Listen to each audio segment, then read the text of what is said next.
On Christmas Eve, I came home without warning. I found my daughter shivering outside at 32 degrees Fahrenheit. No. Blanket to keep her warm. My son-in-law's family was laughing, toasting with champagne by the fireplace. I kicked the door open, holding my daughter in my arms, and said, 6 words. I'm glad you're here. If you're watching this video, give it a like, subscribe to the channel, and tell me in the comments where you're hearing my revenge story from. I want to know how far it's reached. I stepped out of the taxi. My heavy boots sank into the thick layer of snow outside my daughter's house in Boise, Idaho. The icy wind slapped my face like it wanted to peel my skin off, forcing me to pull up the collar of my coat. After years as a Taekwondo coach, I thought I was used to any challenge, from the sweltering heat of the dojo to the harshest winters. But this Christmas Eve cold made me shiver. I stood there in front of the warmly lit house, a mix of excitement and nerves swirling inside me. Today, I wanted to surprise Emily. I Wanted to see my little girl's radiant smile when her mom showed up out of the blue. After so many months away, the front yard was buried in snow. Not a single footprint in sight, like no one cared enough to clear it. Through the big picture window, I could see the cozy glow spilling out from the living room where cheerful Christmas music played. From a Bluetooth speaker, the song Jingle Bells, Emily's favorite when she was a kid, filled the air. I stepped closer, trying to peek inside. A long table draped in a bright red tablecloth stretched out in front of me, loaded with traditional dishes. A golden roasted turkey, steaming plates of cornbread stuffing, a bowl of cranberry salad with shiny bits of apple and raisins, and glasses of red wine. Glinting under the lights, the Whitlock family, my son-in-law's folks, was gathered in full. I recognized Mr. Harold Whitlock, Ryan's dad, sitting with an air of authority, and Mrs. Evelyn Whitlock, his mom, holding a glass of wine with a smug smile on her lips. Ryan's sister Abigail was there, too, with her 2 young kids laughing non-stop. They were all raising their glasses, toasting around the crackling fireplace. But where was Emily? I Frowned, straining to see further inside, thinking maybe she was tucked in some corner. I'd pictured her smiling, chatting happily, like in the old days when she'd wrap her arms around my neck, telling me endless stories. Then I heard a noise, a faint whimper coming from the porch. I turned and my heart stopped. Under the dim light, next to a snow-covered poinsettia planter, Emily was curled up in an old wooden chair. She wore only a thin blouse, her frail shoulders shaking uncontrollably, her messy hair sticking to her forehead, damp from melted snow. I ran to her, my heart pounding like a drum. "Emily," I shouted, my voice breaking with panic. I Yanked off my coaching jacket and wrapped it around her with urgency. My trembling hands touched her arm. It was Ice cold, like there was no warmth left in her. Emily lifted her face, her eyes red, her pale lips barely whispering, "Mom." Her voice was so faint it almost dissolved into the air, and she collapsed against my shoulder. I hugged her tightly, feeling her body shake like a bird caught in a storm. "I'm here, sweetheart. I'm here," I whispered, trying to sound calm, though tears burned in my eyes. I pulled an extra sweater from my bag and wrapped it around Emily, trying to share some of my warmth. I lifted her in my arms as her soaked slippers fell into the snow, leaving a messy trail. I held her close, feeling her weak breath against my neck. In that moment, all I wanted was to get her out of there, away from the biting cold, away from whatever had brought her to this state. But then from inside the house, the laughter kept going, careless and cruel. I clearly heard Ryan's deep voice, smug and boastful, bragging about something. The whole table erupted in laughter, and the clinking of glasses sounded like distant, eerie music. They were happy, cozy by the fireplace while my daughter, my own flesh and blood, was trembling outside in the cold, like she didn't deserve to be in that house. Just a few hours ago, I was at the Boise airport, still sweaty from a week of coaching the national taekwondo team. The heat of the mats seemed to linger on me, even as I stood in the chilly airport lobby. I dragged my old suitcase, so excited I could hardly stand still, imagining Emily's face lighting up when I showed up unannounced. On Christmas Eve, my heart was racing. She'd always been my light, ever since she was a little girl, clinging to my legs, begging for one more bedtime story, growing into a sweet young woman, whose smile could melt away my toughest days. But my job as head coach took me from place to place. Seattle, national tournaments, stealing moments with Emily. Every time I left, I told myself, just one more tournament, then I'll be with her. And now I was here, ready for a Christmas reunion I was sure would make her happy. I sat in the airport waiting area for the short drive to Boise suburbs, pulling out my phone to call Emily. I wanted to hear her voice, make sure she was home. The phone rang and rang, each tone tightening my nerves. No answer. I frowned, thinking maybe she was busy preparing Christmas dinner with the Whitlock family. I called again, then once more. Always the same silence. A nod of unease settled in my chest, spreading like ink on paper. I sent a text. Mom's on her way. You home? I stared at the screen, waiting for the little blue check mark. Nothing came.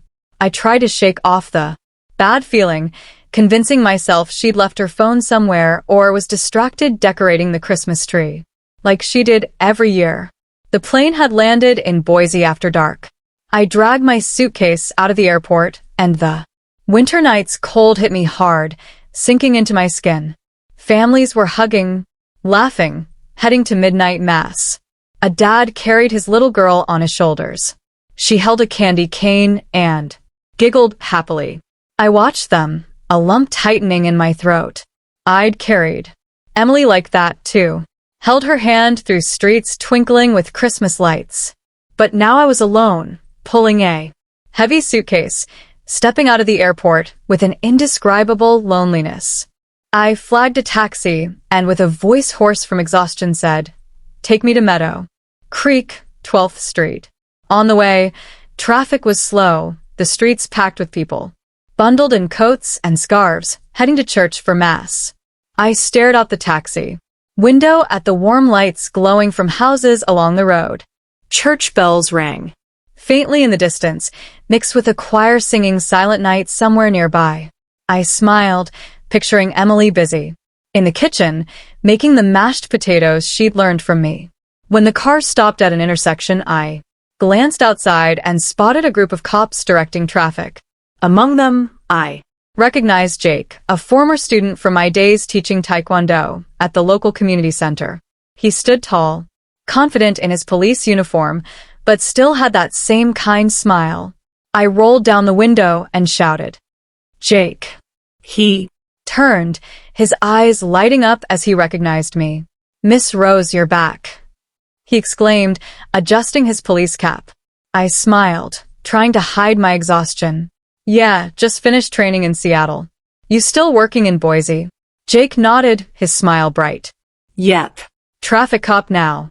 You here for Christmas with family?" "With Emily," I said, my heart warming at the mention of my daughter. But then Jake's face froze. His smile faded. A flicker of doubt passed through his eyes like he wanted to say something, but couldn't. A bad feeling sparked in me like a flame, starting to spread. "What's wrong, Jake? Something up?" I asked, lowering my voice. He shook his head, forcing a smile. No, it's nothing, Ms. Rose. Just glad you're back." But his eyes betrayed worry. I wanted to press him, but the light turned green. The driver hit the gas and the car pulled away, leaving Jake watching me from the street, gripping the brim of his cap tightly. As we neared Emily's house, I asked the driver to stop a short distance from the gate. I wanted to surprise them, to see Emily's face. When she found me standing at the door, I grabbed my suitcase and walked through the snow-covered path, my boots leaving deep prints. The golden glow from the houses around shone like lit candles. From a distance, I heard a guitar and singing coming from Emily's living room. I smiled, picturing her singing like when she was a kid, standing by my side, belting out Winter Wonderland with that Clear voice. I left my suitcase on the step, took a deep breath, and got ready to knock. But then a mocking laugh cut through the air, sharp as a knife. I froze. My hand hovered, not touching the door. Mr. Harold Whitlock's deep, gruff voice boomed clearly. That's what they call a Daughter-in-law. a woman who can't even have kids. 4 miscarriages. Haven't they embarrassed us enough? His laugh was heavy, dripping with contempt. Then, Ryan's voice, cold and cruel, chimed in. Always faking depression, locking herself in her room, to do nothing. If it weren't for my parents, I'd have kicked her out ages ago. Another laugh erupted, followed by the clinking of wine glasses. I heard Abigail, Ryan's sister, her tone venomous. Yeah, totally useless. A wife who can't have kids. What's she good for? Pretending to be sick just to get coddled. Pathetic. Each word stabbed my heart. I stood there paralyzed. My breath caught in my throat. This was how they treated my Emily, my daughter, who dreamed of a happy family, who poured her heart into every meal for her husband. Now they were humiliating her. Like this. For miscarriages. Each one leaving her sobbing until she had no tears left during our phone calls. And now they said she was faking it. I Clenched my fists, my nails digging into my palms. And that's when I saw Emily, curled up in a wooden chair on the porch in just a thin blouse, her head bowed, her whole body trembling in the freezing cold. My eyes blurred with tears. My heart stopped. I scooped Emily into my arms. Her body was still shaking cold as a block of ice. My hands trembled, too, not just from the bitter Boise night, but from the rage burning in my chest. Each step toward the Whitlocks' door felt like it carried 1,000 pounds. But I didn't stop. I pounded on. The wooden door, my knocks firm, drowning out the Christmas music blaring inside. Jingle bells looped over and over, mocking the painful scene I just witnessed. No one came to open it. I Gritted my teeth and banged harder like I wanted to knock the door down in one blow. Finally, the door swung open. Mrs. Evelyn stood there, a glass of red wine wobbling in her hand. Her lips painted bright red, glossy under the light. The smell of alcohol wafted from her, but her face wore a forced smile, trying to seem polite. Hey, Miss Rose, what a surprise, she said, her voice syrupy, but fake, like I was an unwelcome guest. Why didn't you let us know so we could roll out the red carpet? I locked eyes with her, not bothering to hide my anger. Let you know, I growled, each word hissing through my teeth. If I'd let you know, how would I have seen this? What did you do to my daughter? I held Emily tighter, feeling her faint breath against my shoulder. Each breath was a reminder I couldn't let this slide. Evelyn raised an eyebrow, glancing at Emily in my arms with a grimace, like she was looking at something annoying. Emily just wanted some fresh air, she said, her tone soft, but laced with contempt. Don't make a big deal out of it. It's Christmas. Come in. Don't stand out in the cold. Her words hit me like a slap in the face. Fresh air, while my daughter was practically freezing outside in a thin blouse. Before I could respond, Ryan appeared behind his mother, his shirt unbuttoned, exuding deliberate nonchalance. He held a bottle of wine and shot me a defiant look. Mom, close the door, he said, his tone dripping with arrogance, chin raised. Let her stay out there till she gets over it. Who shows up to Christmas dinner acting all fragile to get out of helping? He let out a mocking chuckle, like he'd said something clever. Those words were another knife, not just in my heart, but in Emily's.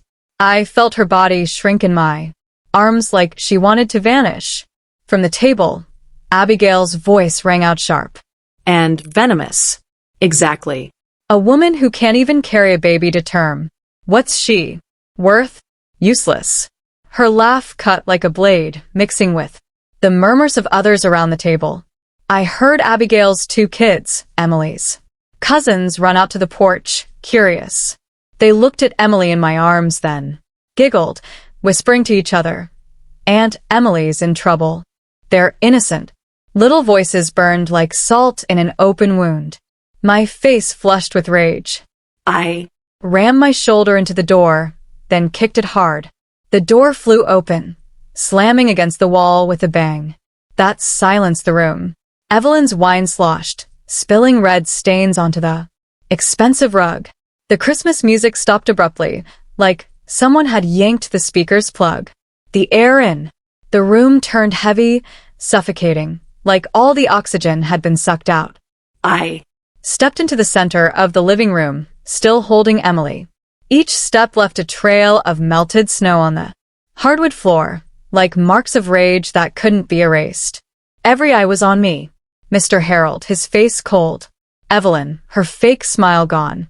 Abigail, her eyes full of disdain. The rest of the family, a mix of shock and annoyance. I felt their hostility in every glance, but I didn't care. Carefully, I settled Emily on the couch, draping my scarf over her shoulders. Her hands were still icy, trembling like the snow's cold still clung to her. I knelt, looking into her eyes, trying to give her some of my strength, though inside I was a storm of fury and pain. The Whitlocks' living room was still brightly lit. The fireplace crackled, but the atmosphere was thick, like everyone was bracing for an explosion. Ryan stepped closer, his face red from the wine, his eyes gleaming with arrogance. He lowered his voice, cold, but still smug, like he owned the place. "You don't get to make a scene in my house, Rose," he said, emphasizing my house like he was reminding me I was an outsider. Ryan stood tall, one hand on his hip, his shirt half unbuttoned in a gesture of contempt. But in his eyes, I caught a flicker of uncertainty. He knew I wasn't someone easily intimidated. I shot to my feet, pointing straight at his face, my voice trembling with fury. "No, right?" I snapped. "And you? You think you have the right to throw my daughter out into the cold? To let her nearly freeze to death?" My blood boiled in my head. Every word exploded from my chest. "Is that what you call a husband? Is that what you call family?" I glanced around at the banquet table, the plates still steaming, the wine glasses glinting like they were mocking Emily's suffering. Mr. Harold Whitlock rose slowly from the head of the table, adjusting his suit jacket, his deep voice resonating with authority. "That's enough, Ms. Rose," he said. "This is a family matter. A woman who can't bear children needs to learn to endure. That's just how it is." His words hit like a sledgehammer, cold and cruel. I locked eyes with him, seeing the arrogance of a man who'd spent years as a judge, used to controlling everything. But today he'd picked the wrong opponent. I glanced at the table, where the roasted turkey still wafted its aroma, the cornbread stuffing neatly arranged, the wine sparkling under the lights. Then I looked at Emily, still shivering on the couch, her stomach faintly growling like a silent accusation. I couldn't hold back anymore. My voice erupted, sharp and cutting. "So you feast while my daughter's outside in 32 degrees weather? No. Coat, no food. That's what you call tradition. That's what you call humanity." Evelyn shrugged, her smile icy, like I was blowing things out of proportion. "A woman who can't have kids, even if she eats, is just a waste," she said softly, her voice dripping with disdain. She raised her wine glass and took a sip, as if to show she didn't care one bit about my feelings or Emily's. Abigail chimed in from the table, her tone acidic, rubbing salt in the wound. "Your daughter always uses depression as an excuse to avoid work," she said. "In all this time, has she ever cooked a decent meal for the family? All she does is lie in bed whining, dragging everyone down." She shook her head, her eyes full of mockery, like Emily was a burden the whole Whitlock family had to bear. Murmurs from the relatives around the table grew louder. Some shook their heads, others snickered as if they agreed with those venomous words. Every sound, every sidelong glance pierced my chest like another stab. I wanted to flip that fancy table over to demand justice for my daughter. But then a faint voice came from the couch. Emily. My little girl had stirred. She tried to sit up, her trembling hands gripping the edge of the couch. "I'm so tired," she stammered, her voice breaking, barely audible. "No one understands." Her words were crushed instantly by Ryan's shout. "Enough," he barked. Shut up. "You've embarrassed me enough already." He stepped toward her, his gaze icy, like he wanted to shatter what little strength she had left. I saw Emily's shoulders slump, her red eyes brimming with tears, and my heart tightened. I stepped in front of her, ready to do whatever it took to protect her. Memories of Emily flooded my mind, like an avalanche. I remembered the days she'd call me, sobbing over the phone. Each time she lost a child, the first, the second, the third, the fourth. With Every miscarriage, her soul broke into pieces. She'd been a sweet girl who dreamed of a warm home, family dinners with her husband and kids. But the pain, over and over, had pushed her to the edge of despair. I tried to be there for her, even through long-distance calls. But I never imagined the Whitlock family, the ones I trusted, would treat my daughter like this. Ryan, my son-in-law, who I once thought was a decent man, now showed his true face. A cruel bully who cast my daughter out into the cold, treating her like garbage. I was on the verge of losing it. Through the window, I saw Jake standing silently on the porch. Maybe he'd been patrolling the neighborhood, his hard gaze and clenched fist showing he'd heard and witnessed this cruelty. I gave him a slight nod, signaling him not to step in just yet. But inside his presence was a ray of hope. I knew I wasn't alone. I had a witness, someone who knew the truth. Ryan took another step, pointing at me, dropping the mask of politeness. "I'm warning you. This is my house," he said. "Stay out of it or things will get worse." He smirked, convinced I'd back down under the Whitlock family's power. He was wrong. I clenched my fists, my knuckles cracking, feeling all the rage I'd bottled up in my life explode in that moment. The air in the room was so thick it felt like a single spark could set it all ablaze. I locked eyes with Ryan, my voice low but sharp as a knife. "You think you can threaten me? You think you can keep hurting my daughter without paying a price? You're wrong, Ryan. I'm not letting this go." I turned to the whole Whitlock family, from Mr. Harold's cold stare to Evelyn's faint smirk to Abigail's disdainful glare. "All of you," I said, my voice echoing in the silent room. "You're going to pay for what you did to Emily." The Whitlocks' living room fell into a terrifying silence, like the air had been sucked out, leaving only a thick tension ready to explode. I placed my hand on Emily's shoulder, feeling her frail frame under the scarf, my voice steady and unwavering. "This isn't a private matter anymore. This is domestic abuse." My words landed like a stone in a still lake, rippling through everyone in the room. Evelyn, still holding her wine glass, let out a mocking laugh, swirling it like she was enjoying a joke. "Abuse," she said, her tone dripping with sarcasm and arrogance. "We're just teaching her her place, Rose.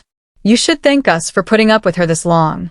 Ryan stepped closer, his eyes red from alcohol and rage. He spat his words like he was chewing each one before letting it out. "She fakes depression, fakes pain to do nothing. No one's hitting her. We're just sick of her uselessness." He paused, staring at me with a twisted smile. "Teach your daughter again, Rose. Nobody loses 4 pregnancies in a row. Maybe she did it on purpose." Those words were like a razor blade. They didn't just cut my heart. They tore open Emily's unhealed wounds. I heard her breath catch like she'd been punched in the chest. 4 miscarriages. For times, she called me sobbing, her voice broken, saying she'd lost the children she could never hold. Each time I could only clutch the phone, helpless from afar, trying to comfort her with empty words. And now Ryan dared to stand in front of me and say she'd done it on purpose. I clenched my fist so hard my nails dug into my palm, blood rushing to my face. He'd crossed a line I couldn't forgive. I pulled my phone from my coat pocket. My hand shook, but I quickly dialed the nearest police station.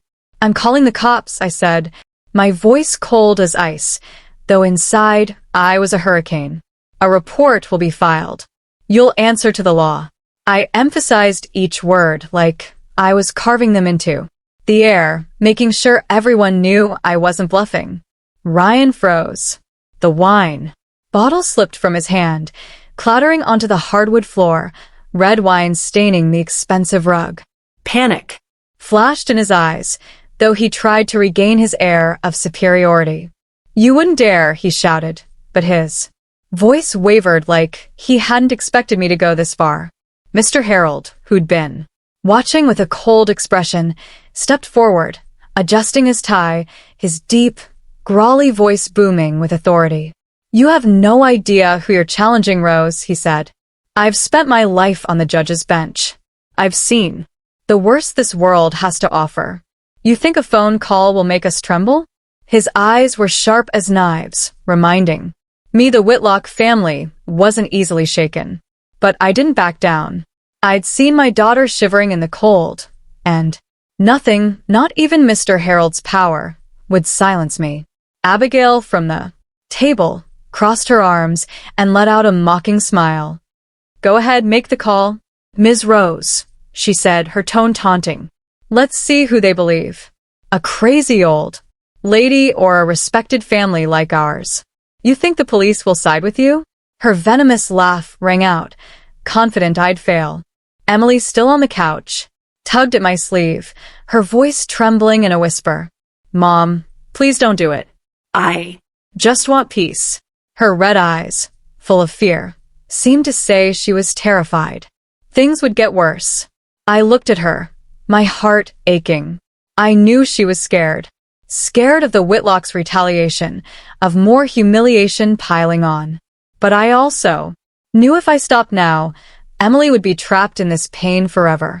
I squeezed her hand tightly, trying to pass her some of my courage. "You don't have to be afraid," I said softly but firmly. "I'll protect you. I promise."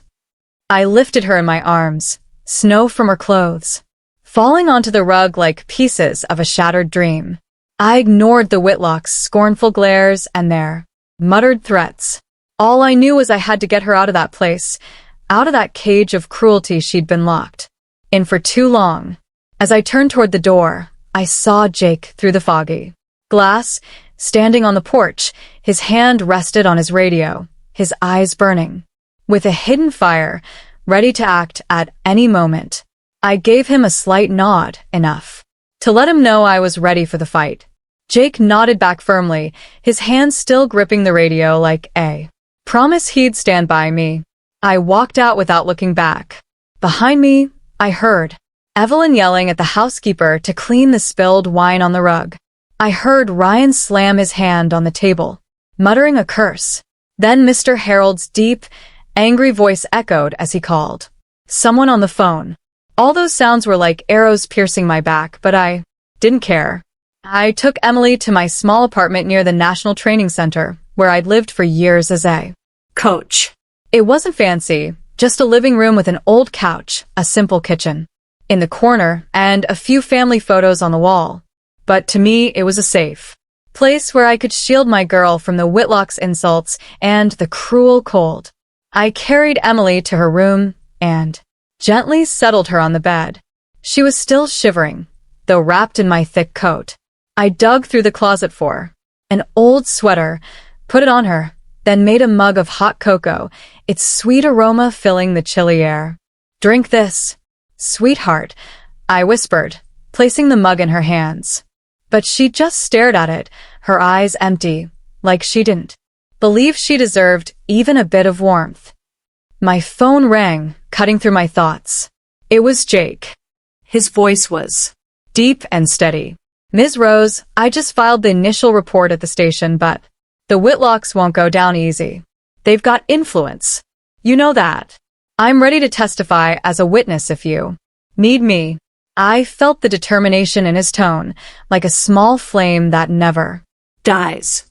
Jake, my old student, the one who once stood in the dojo with bright eyes, was now by my side in a different kind of fight. Help me prepare, Jake. I said, my voice brief, but full of gratitude. This could be a long battle. He replied with a simple, I got it, coach. I'm here. The next morning, I took Emily to a therapist in downtown Boise.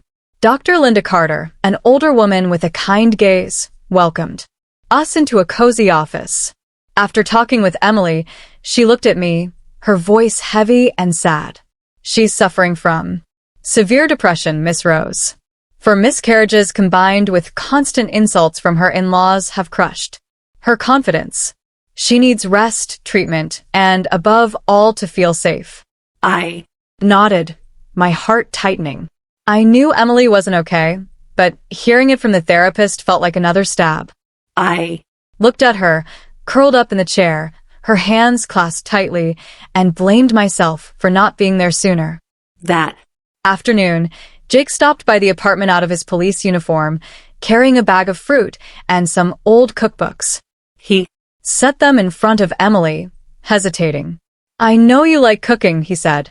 Thought maybe starting small, like a pie or some chicken noodle soup, might make you feel better. His voice was gentle, but I saw the worry in his eyes.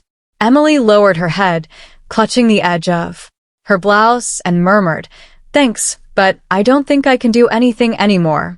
Her words pierced my chest like a needle. Jake's face fell for a moment, but he didn't push her, just nodded. Quietly, he left the bag on the table and turned to me. Ms. Rose, whatever you need, just say it. I've got your back. That night, after Emily was asleep, I sat at the kitchen table under the dim light. Surrounded by papers, I heard a noise outside, then saw a thick envelope slide under the door, silent as a quiet threat. I opened it. Inside was a handwritten note, the letters messy. Don't mess with the Whitlock family if you don't want to end up as miserable as your daughter. Give up. My blood boiled as I read it. I crumpled the paper and threw it hard into the trash, the sound breaking the silence. That threat didn't scare me. It only fueled me. They thought I'd back down. They were wrong. That same night, I started organizing all the proof of money I'd sent Emily over the years. Bank receipts, messages. With my notes of love. Each was evidence I'd always tried to support her. Even though Ryan and his family had squandered most of it, every paper was a memory. The times Emily called her, voice shaky, saying she wanted to buy something for the house, only for Ryan to tell her it wasn't needed. I gripped the pen so hard it nearly snapped. I'd trusted Ryan. I thought he'd take care of my daughter, but he only saw her as a tool, and when she stopped being useful, he discarded her without mercy. Emily woke up in the middle of the night. She stumbled out of her room, legs trembling, and saw me at the table, buried in papers, my eyes tired but full of fear. Mom, she whispered, her voice breaking. I'm scared. I'm scared they'll do something to you. I looked up, saw her red eyes, and felt my heart being squeezed. I stood, walked to her, and hugged her, feeling her fragile body in my arms. You don't have to be afraid, I said firmly, though inside I was a knot of nerves. From now on, I'm the one who will protect you from everything. I promise. I took Emily back to bed, staying by her side until she fell asleep. But I couldn't sleep. I returned to the kitchen table, kept sorting papers, and made a list of what needed to be done. I called an old lawyer friend who'd helped me with a case tied to the Taekwondo team. He promised to look into it, but warned me, the Whitlocks have a lot of pull in Boise, Miss Rose. They know people in the courts. Get ready for a long fight. I nodded, though he couldn't See me. I know, I said. But I'm not stopping. The weeks preparing the case felt like an endless nightmare. Every night, under the dim lamp in my small apartment, I reviewed page after page, rereading every bank receipt, every medical report about Emily. Those cold numbers and letters were proof of my love for my daughter, but also a painful reminder of everything she'd suffered. Finally, the first day of the trial came, and I felt like I was stepping onto a taekwondo mat. Emily and I entered the Boise courthouse. The morning chills seeped through my thick coat. I held her hand, feeling her icy fingers tremble in my palm. Her eyes were red with dark circles showing. Sleepless nights. She kept her head down like she wanted to hide from the stares.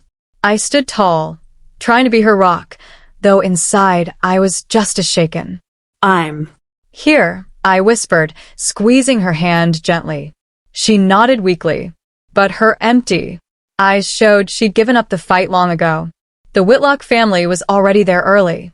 Ryan, in a sharp, gray suit, carried himself like a confident lawyer. Before the trial, he sat, adjusted his tie, and shot us a scornful glance. Next to him was Mr. Harold, walking slowly but with a gaze sharp as a blade. He flashed a confident smile like he already knew the outcome. In the family row, Evelyn and Abigail sat primly, dressed elegantly, whispering occasionally, throwing us looks. I felt their hostility in every gesture, but I forced myself to stay calm, reminding myself today wasn't my fight. It was Emily's. Jake was there, too, sitting in the spectator section in his police uniform. He gave me a slight nod, his steady gaze like a promise he wouldn't abandon us. His presence made me feel less alone, like I had an ally in this battle. I nodded back, silently thanking him for being there from that terrifying Christmas Eve to this day. The trial began. My lawyer, Mr. James, stood and presented each piece of evidence clearly. He showed the bank transfers I'd sent Emily over the years, proving I'd always supported her, though most of that money ended up in Ryan's hands. He also presented Emily's medical records with detailed notes from the therapist about her depression. For miscarriages and constant insults from her husband's family, Emily didn't just suffer physically. She was emotionally destroyed, James said, his voice thick with emotion. They treated her like an outsider in her own home. I looked at Emily, her head bowed, hands clasped tightly like she was trying to hold in the pain. I wanted to stand and hug her, but I knew I had to stay strong and let the lawyer do his job. Then the young lawyers for the Whitlock family stood up, and I felt injustice creeping into the courtroom.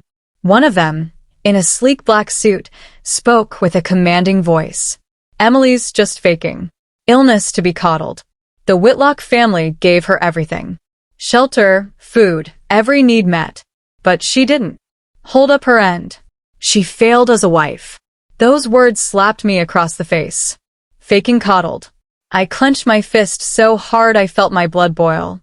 They called a witness, Mrs. Martha, the Whitlock's former housekeeper. She took the stand, eyes darting, voice shaky. Mrs. Emily was lazy, she said. She'd lock herself in her room all day, neglecting the house. I had to do everything. Cooking, cleaning. I couldn't believe my ears.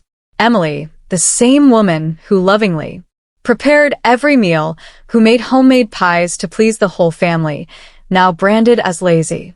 I shot to my feet, unable to hold back. You're lying. Emily was never like that. The judge, a middle-aged man with a stern face, slammed his gavel and said coldly, "Silence, please. This is a courtroom." I sat back down, my heart racing, feeling like I couldn't breathe. I glanced at Mr. Harold Whitlock. He smiled, a subtle, smug nod to the judge. An invisible thread between them chilled my skin. Something wasn't right. I felt it clearly. They'd planned this day, and I was just a pawn in their chess game. Emily stayed hunched over, her trembling hands gripping the chair's edge. I saw Jake in the back row, jaw clenched, fists tight, like he was fighting to contain his own fury. Mr. James, our lawyer, pressed on, his voice steady. We'd like to present key evidence. A. Recording from Christmas Eve, capturing the Whitlock family's insults and psychological abuse toward Emily. He Played the audio Jake had secretly recorded. Ryan's voice boomed, cold and cruel. She's just faking depression to dodge her duties.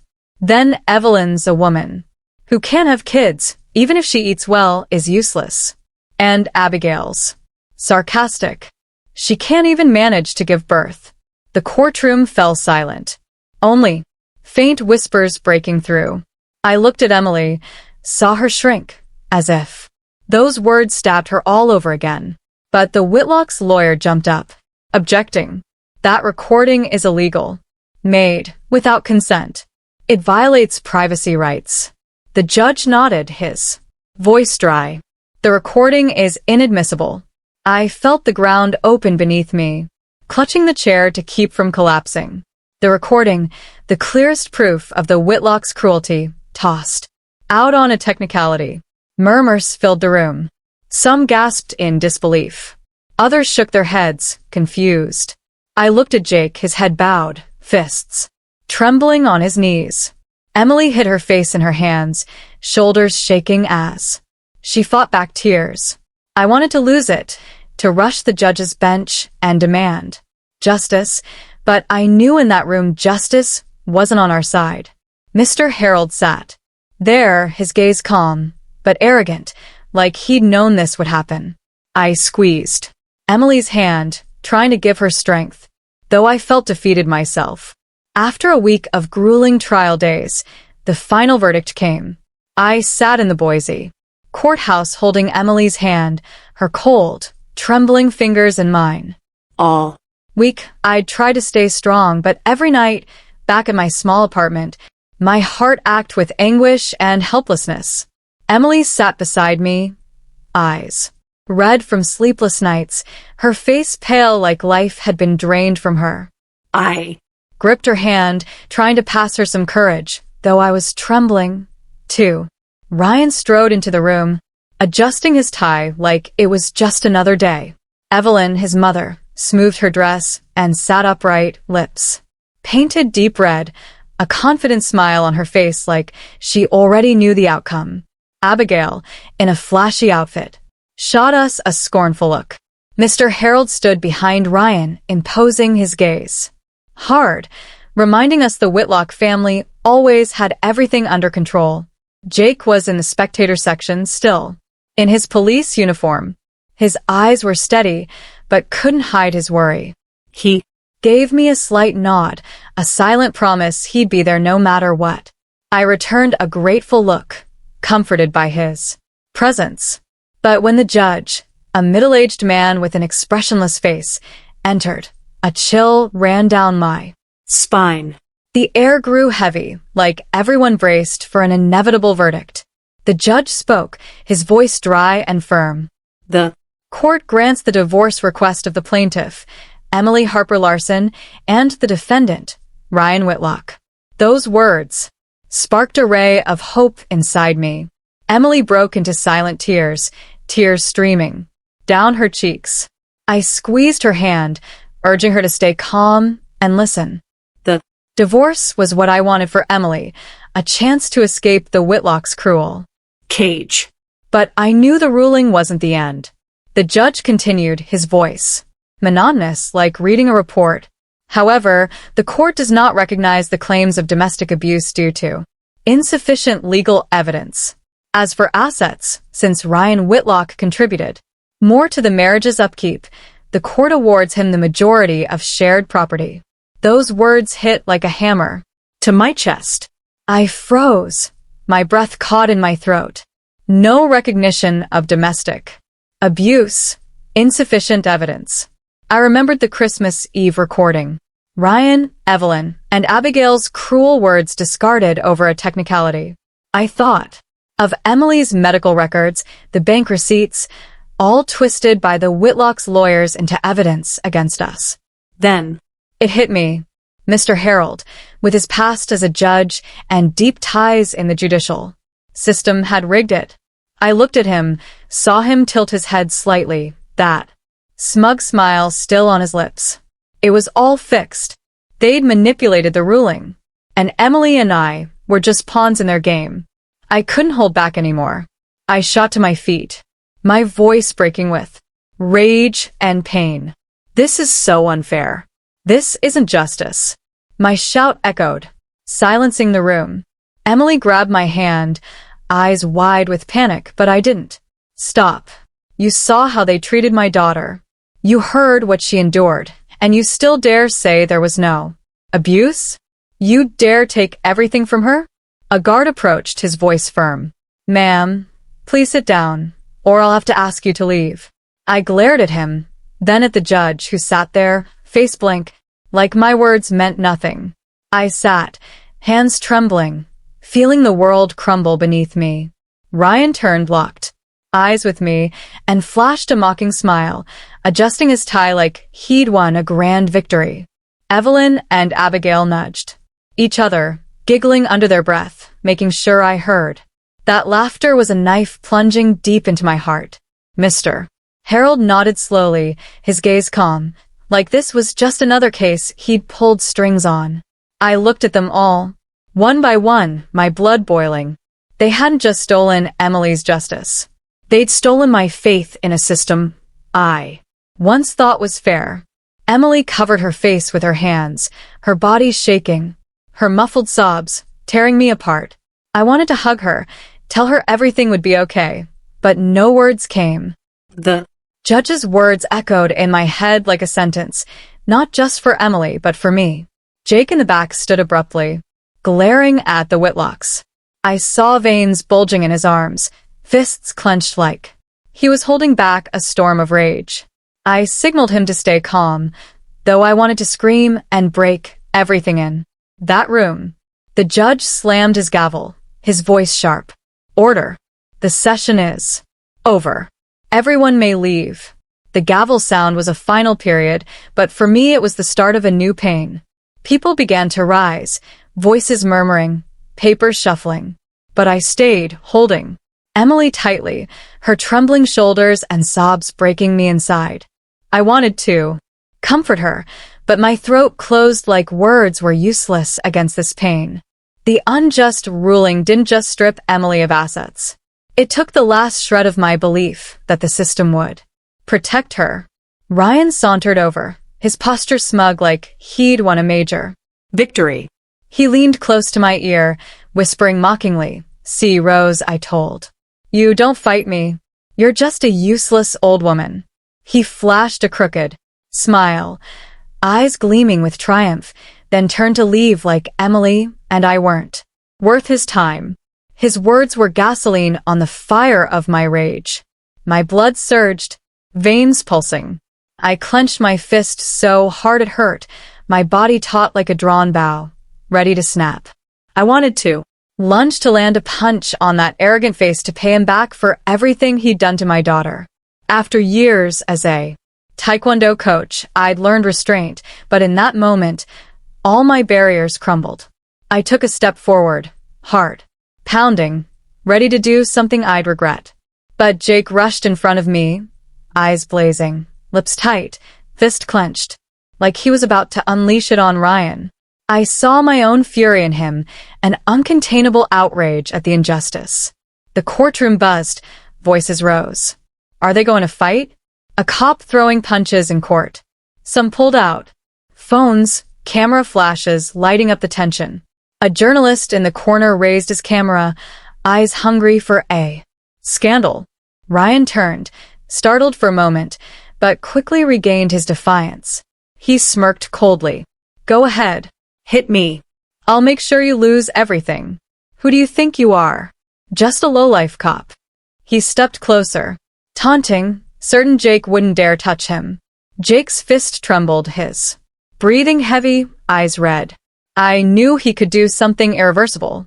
Suddenly, Emily broke free from my arm, ran to Jake, and clung to his arm, sobbing, her voice broken. No, please don't do it. I don't want you or Mom to become violent like him. I just want peace. I just want to keep living. Her cry tore through the air, silencing the room. I saw tears stream down Emily's face, her thin hands gripping Jake like he was her last anchor. Jake froze, breathing hard, his fiery eyes slowly dimming. His fist trembled, rigid for a moment, then slowly loosened, dropping to his side. He bowed his head, lips tight, fighting to contain the rage consuming him. The camera clicks echoed, flashes highlighting Emily clinging to Jake, Ryan standing smugly in front. Some in the room, maybe unaware of the case, began to sob. A soft murmur of crying rose, like Emily's pain had pierced them. I looked around. A woman, wiping tears, a man shaking his head in sorrow. But the Whitlocks stood unmoved. Evelyn and Abigail whispered to each other, cold smiles on their lips.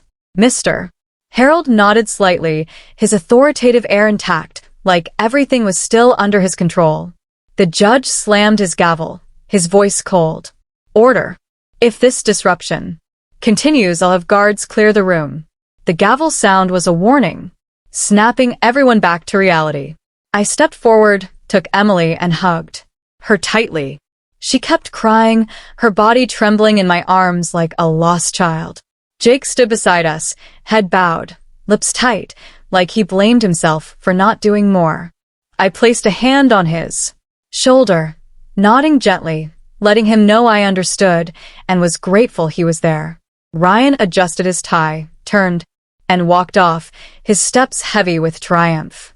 Evelyn and Abigail followed, their cold laughter another knife in my chest. The room slowly emptied, leaving just me, Emily, and Jake. 3 people sharing the same bitter lump in our throats. I hugged Emily tighter, feeling her weak breath against my shoulder. Mom, she whispered, voice breaking. I don't want to fight anymore. I'm tired. Can we just go home? Those words tore my heart apart. I wanted to tell her everything would be okay, that I'd keep fighting, but my throat closed and no words came. I led Emily out of the courtroom, Jake walking silently beside us, his gaze steady. The faint Boise sunlight streamed through the windows, but it couldn't warm my heart. I knew today's ruling wasn't just a loss. It was a declaration of war. The Whitlocks may have won in court, but I wouldn't let them win in Emily's life. I looked at her, her red eyes holding a tiny spark, like a flicker of hope, however small. For that spark, I swore I wouldn't give up.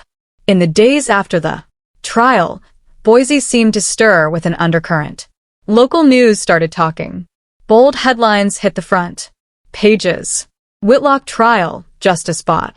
Reading those words, my heart pounded, like they voiced our pain. Emily's and mine. On social media, the video of Emily clinging to Jake in the courtroom spread fast. The image of my daughter, eyes red, voice breaking, begging Jake not to become violent, touched many hearts. Comments flooded with outrage. The Whitlocks think they can control everything. Emily deserves better than this. Sitting in our small apartment, reading those words, I felt a bit of comfort, though the court had turned its back on us. The community's voice was starting to side with Emily. The Whitlocks, despite their legal win, began to feel the cost. I heard Mr. Harold's old colleagues whispered behind his back rumors of how he'd used his influence to bend justice. Ryan, dubbed the lawyer of injustice, became a target of online criticism. The prestige the family flaunted was crumbling like a sand castle swept by waves. I didn't revel in it, but I felt a sliver of justice, not from the courts, but from the people's voice. I brought Emily, too, live with me in my small apartment, lit by the warm yellow glow of lamps, family photos on the walls. Each morning I got up early to make her breakfast. Sometimes pancakes with maple syrup, other times just scrambled eggs with toast. Emily sat slowly at the table, cradling a mug of hot tea, staring out the window where faint sunlight slipped between Boise's rooftops. Some days I saw silent tears roll down her cheeks, like raindrops. But I knew slowly Emily was healing. Each day she spoke a little more, her eyes less empty than before. I didn't push her. I just stayed by her. Sighed. A mother ready to shield her daughter from any storm. Jake became a vital part of our lives. He'd stop by, sometimes with a small bouquet of poinsettias, other times with donuts from the corner bakery. Each visit lit Emily up a little, like his presence was medicine for her soul. One afternoon, Jake, a bit nervous, handed Emily a small box. Inside was a keychain shaped like a taekwondo uniform, the same symbol I'd taught him and my other students. You don't have to be strong. Right away, he said, his voice soft but firm. But you can start over little by little like Ms. Rose did. Emily took the keychain, frozen, her eyes shining with emotion. She pressed her lips, holding back tears, then nodded slowly. Thank you, she whispered, her voice small but full of feeling. I watched, from a distance, silent, feeling a weight lift off my chest. For years, Emily had been belittled, called useless. Now someone saw her true worth, valued her not for what she could do, but for who she was. I turned away, wiping a tear from my cheek, not wanting Emily to see me vulnerable. One evening, as the sunset bathed the apartment in gold, Emily sat across from Jake on the couch. Her head was bowed, hands twisting the edge of her sweater, voice trembling. Jake, I might never be able to have kids. If that disappoints you. She stopped like she feared those words would ruin everything. I was in the kitchen pretending to wash dishes, but my heart stopped, waiting for Jake's reply. He smiled, a warm, steady smile, took her hands and looked her in the eyes. I don't need that, Emily. You're already my family. Those words were a gust of warm air, melting the cold, lingering in my chest. I heard them with a lump in my throat, eyes blurring. For years, Emily had been humiliated, treated as a failed wife for not having children. Now someone told her she was enough, that she deserved love just for being herself. I turned my face, letting tears fall silently, my heart full of gratitude too. Big for words. Easter came, and I took Emily by the hand to walk through Boise's main square like when she was a little girl, skipping happily down lit-up streets. The square was alive with children's laughter and the smell of fresh-baked pies from food stalls. Emily wore a light sweater, her hair tied up, and for the first time in months, I saw her smile. A radiant, spring sun smile. Mom, she said softly, I miss these days. I miss when You taught me to make apple pie. When you told me about your taekwondo matches, I smiled, squeezing her hand. I miss them, too, sweetheart, and I'll always be here to make more memories with you. As we sat on a wooden bench, watching kids play by the fountain, a simple but profound truth hit me. Justice in courtrooms can be twisted, bought by power and money. But the justice of the heart, love, respect, resilience, no one can touch that. Emily, though she'd lost so much, was finding herself day by day, step by step. And I, a mother who once felt powerless, now knew my greatest strength wasn't in punches thrown in the ring, but in my love for my daughter. Jake showed up with a bag of warm churros, handed one to Emily, and they laughed and chatted like old friends. I watched, my heart full of hope. Emily might never forget the scars the Whitlocks left, but she was learning to move forward, to love herself, to open up to those who truly valued her. And me at 65, after fighting so many battles, I knew the fight for Emily's happiness was the most meaningful of all. This story is fictional, but draws on real-life experiences. Names and places have been changed to protect those involved. We share it not to judge, but in hope someone will pause and think about how many mothers suffer silently in their own homes. I'm genuinely curious. If you were in my shoes, what would you do? Would you stay silent for peace? Or would you dare to face it all to reclaim your voice? I want to know what you think, because every story is a candle that can light someone's path. God always blesses. I Firmly believe courage leads to brighter days. In the meantime, at the end of the video, I've linked 2 of the channel's most loved stories. They'll surprise you, I promise. Thanks for staying until The